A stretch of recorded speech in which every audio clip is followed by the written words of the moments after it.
Streets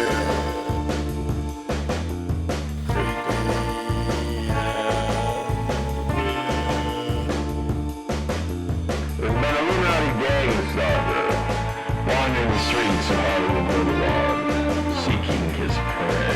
He comes from a planet very far away. Bigfoot does not exist. We're flying into a hole in the sky. There's nothing I can do to stop it. It's sucking us in. The limits of the third dimension must be transcended by negating the forces of duality and ascending into unity. Our system known as the reticulum. The Creepy and Weird Podcast, brought to you by Hippie Steve.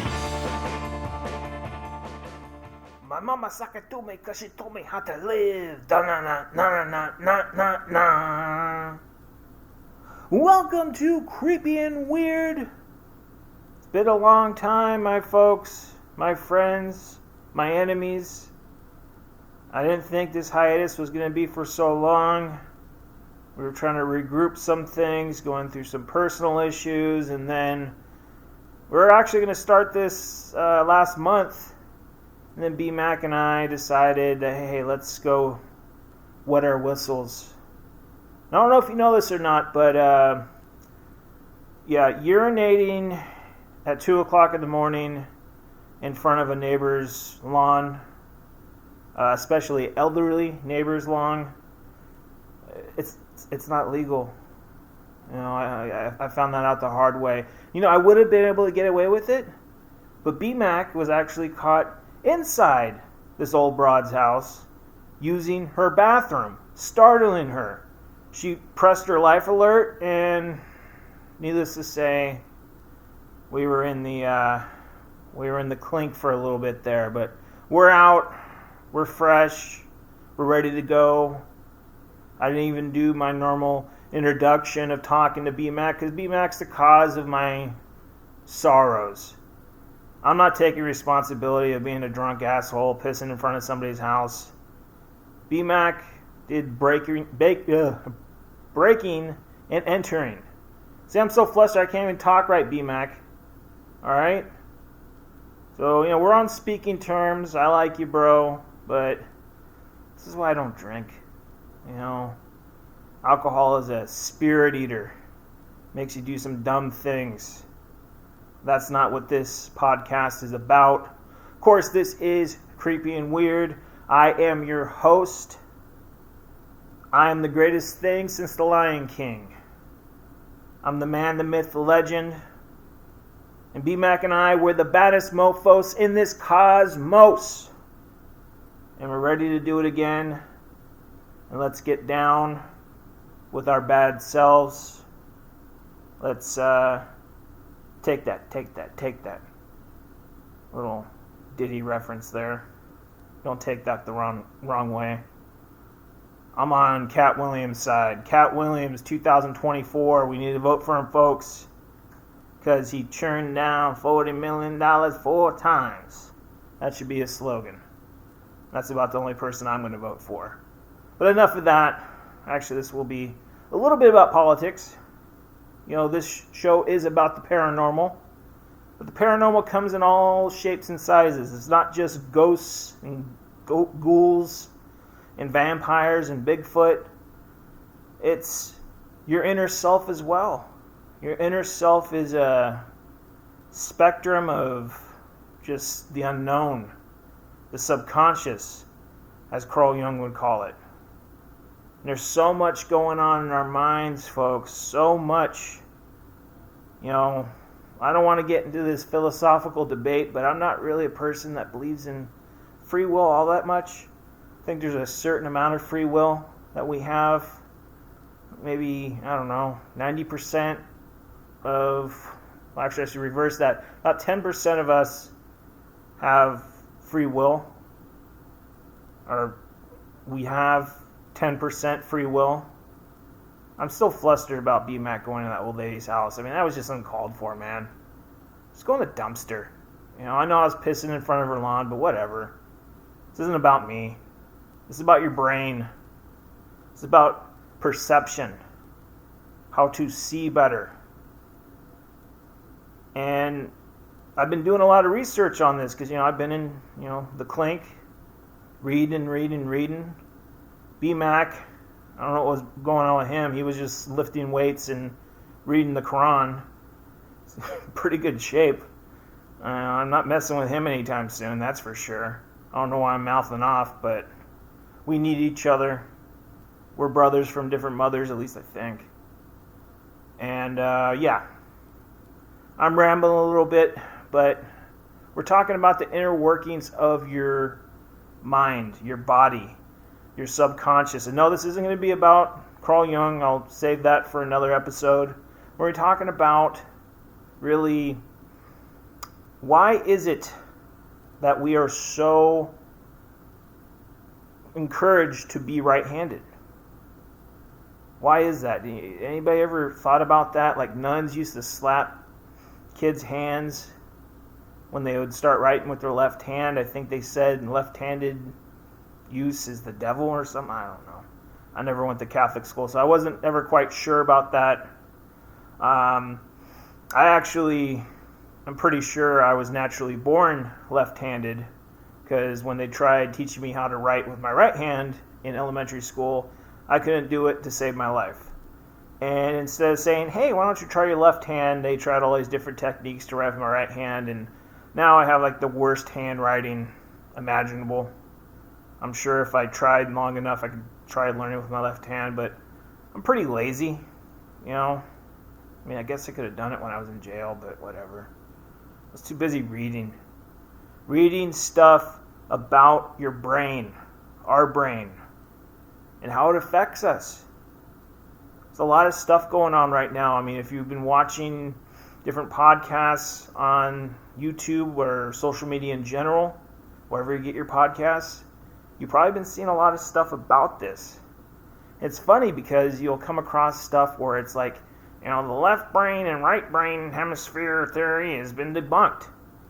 I don't know how it has been debunked. There's been studies that have been shown when you stimulate your right brain, different things happen. When you stimulate your left brain, different things happen. Go to my Gateway Process episode for more. Shameless plug.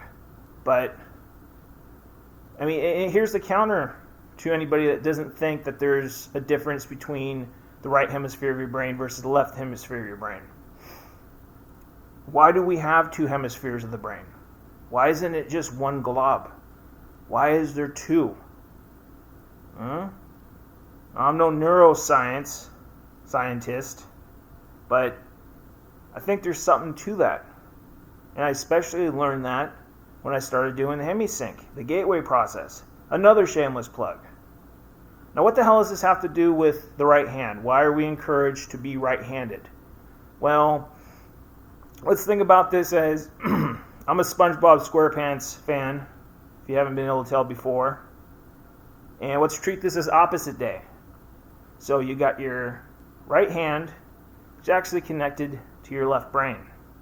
You got your left hand, which is actually connected to your right brain. So everything is pretty much opposite. You have your left eye connected to your right brain. You have your right eye connected to my wristwatch. I was holding for laughs. I'm sure there weren't any.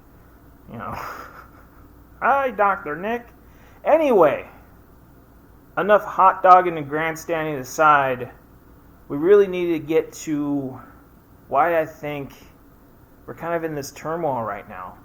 I don't know if you noticed this or not, but that political divide that's going on right now is, it's quite a doozy, folks. Why are so many people so assertive of their political beliefs that they can't listen to the other side when it comes to different perspectives? I have gone the gambit as far as different political affiliations. I grew up in a conservative household. I registered Democrat in, 2007. Felt disillusioned with the DNC in 2006 for obvious reasons. Didn't vote in 2020. I actually voted in 2020, but I wrote in Donkey Kong for President of the United States because I like his tie. It's a nice tie. And actually for my county sheriff, I did write in Hunter Biden that wasn't a joke. I'm a really big fan of his drug policies, so unfortunately Hunter didn't come in, so maybe next election season, folks. Anyway, that's enough of that. But why is there this tribalism? Why is there this need for people to be right? For people not to admit that they're wrong? To be steadfast in whatever they think is real? Well, maybe it has to do with what the dominant part of your brain is. Most people have dominant left brains because most of us are right-handed. We live in a society that caters to people who are right-handed. Now, what if we were to start triggering our left hand and start doing things that stimulate the right hemisphere of our brain? What would happen then? Well, maybe we might actually start having a little bit more compassion in this society than what we're currently going through right now, because it's not looking pretty, folks. I'm not looking forward to this election season one bit. And a lot of this work comes from a person by the name of Ian McGilchrist. I'm sure if you've been paying attention to different YouTube or social media podcasts talking about this sort of thing, you've probably seen his name pop up here and there. Let me get Ian McGilchrist's information up here. So, Ian McGilchrist is a psychiatrist, writer, and former Oxford literary scholar. So he is no run-of-the-mill kook, you could assure that. And he's written several books going over this concept of, right brain versus left brain, differences in how we are left brain dominant. And that if we were to become more right brain dominant, we actually might be able to, as I said, have a society that has a little bit more compassion, sees stuff through other people's eyes rather than just be so egocentric. Ego is, I don't want to say ego is the enemy, but the ego needs to be just the smallest amount of yourself. Knowing when to put food in your mouth, knowing that, you live here and these are your responsibilities. But other than that, that right brain is the more compassionate brain. And not only is it the more compassionate brain, it's actually the brain that's able to see reality more clear. Your right brain deludes you. It makes you see things how you want to see them in a rational way. I know people look at rational as, well, that's the rational way of looking at things. But sometimes rational can be irrational. Let's face it. So let's get more into this as far as the nitty-gritty.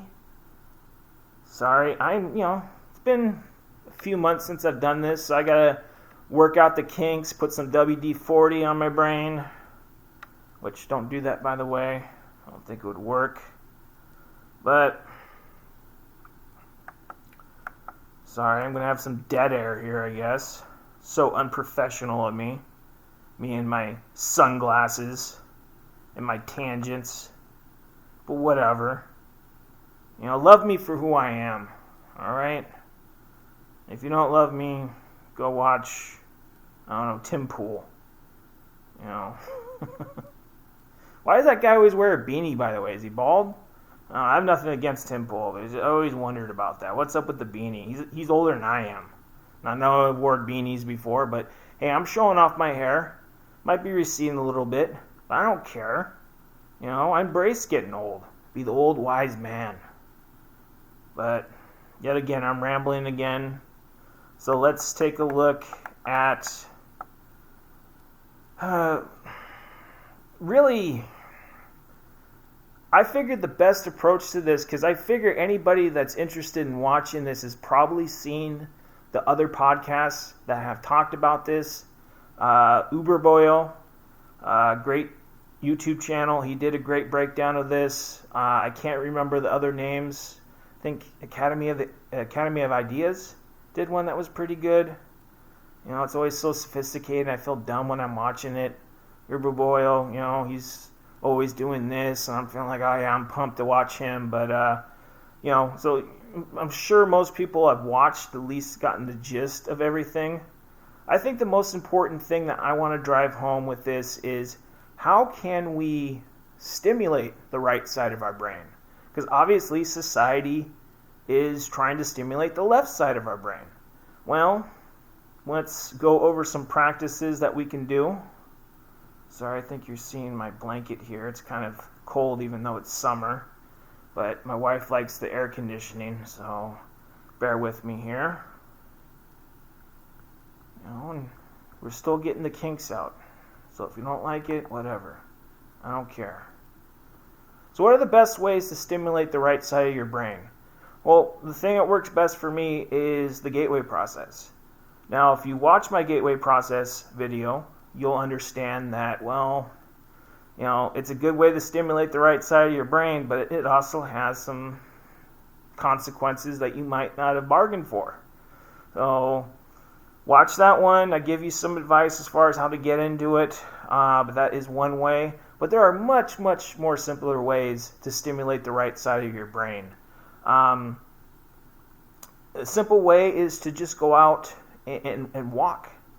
I know, as weird as that is, especially if you live close to nature, if you live by a park, anything like that. Even if you don't, I'm sure you have a lot of trees in your neighborhood. Maybe there's a garden nearby. Just go out and see the scenery. Don't have all the clutter of social media and the TV and the media, just going through your head. Because that stuff is not stimulating the right side of your brain, I can assure you.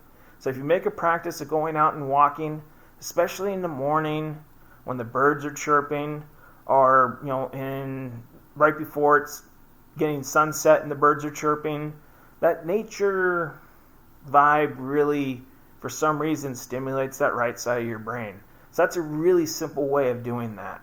Other ways I found that work for me. This is kind of weird, but it actually works. I will talk to myself in third person. I will literally talk to myself almost like I'm doing a therapy session. I'll just talk about something in my life, but I won't say, oh, this happened to me and that happened to me. I would act like a person that's observing my life that's not me and say, hey, Steve, this happened to you.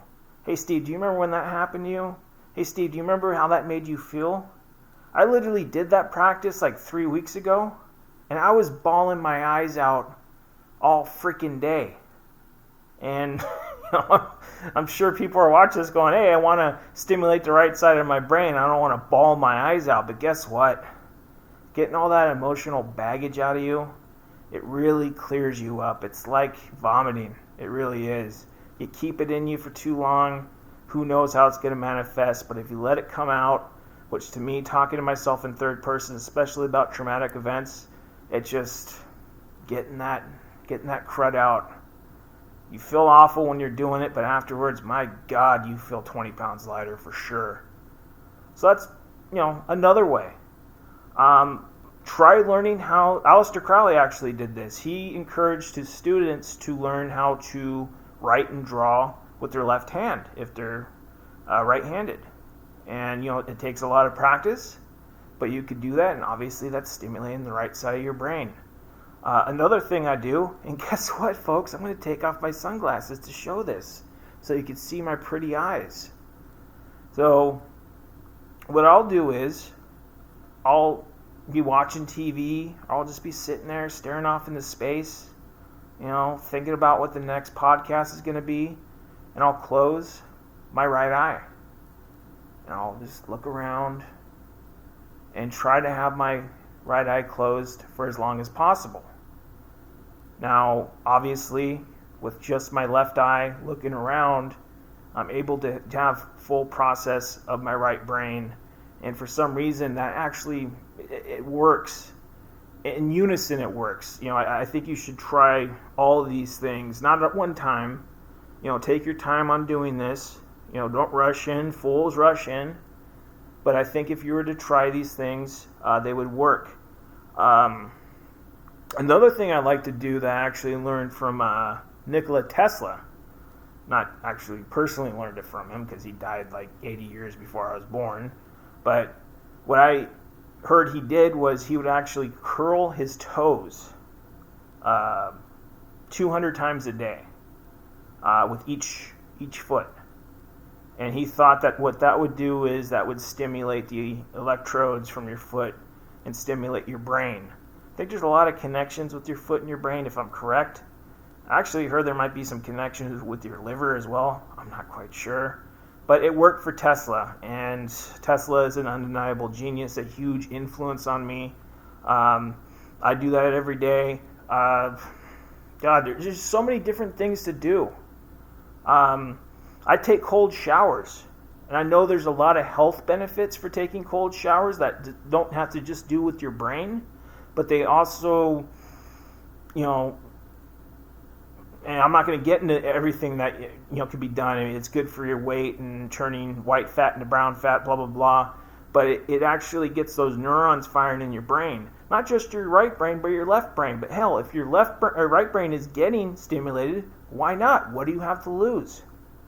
And I'm telling you, over this last, 3 months that I've been doing these practices, I've just been a lot more compassionate. I've been a lot more forgiving. I see things differently now. And I am not this enlightened being by any stretch of the imagination. Just ask my wife. But I'm making improvements, slowly but surely. As the great Johnny Cash once said, one piece at a time. And that's all you can do. So, if you're disappointed with my lack of technical expertise as far as the brain functioning, that's not what this channel is. I really want to help people. Also, tell some spooky stories too. I know this really wasn't a spooky story, but come on, it is paranormal to a certain degree because the brain's a mystery, and we must stand alone. I hear you call my name, and it feels like home. I don't know, I just felt like saying that. It's just I'm very glad. I'm very glad. B-Mac is very glad as well, with his big muscles, to be doing this. And, we might not be doing this as a weekly podcast. We might be doing it as a bi-weekly. Weekly if we have more material. We just don't want to run out of material. So much, just so much stuff we could talk, not so much stuff, but only so much stuff we could talk about. And I don't want to roll over too many other podcast subjects. I'm trying to find interesting stuff to go through. So I'm pretty sure there will be, a podcast next week. But if there's a 2-week break, don't sweat it. Doesn't mean B-Mac and I are back in the clink. I mean, guess I'll make an announcement if that's the case. But, anyway, anybody, all 3 of my fans that have been sticking with me, I thank you very much. We're just trying this one day at a time, 1 week at a time, I should say. And we have some pretty big things lined up. I have an interview coming up with somebody. I don't want to announce his or her name yet. But, we'll get to that when we get to that. Until next time, embrace the absurd and free your mind, and your ass will follow. Thank you for watching, and we'll see you next time.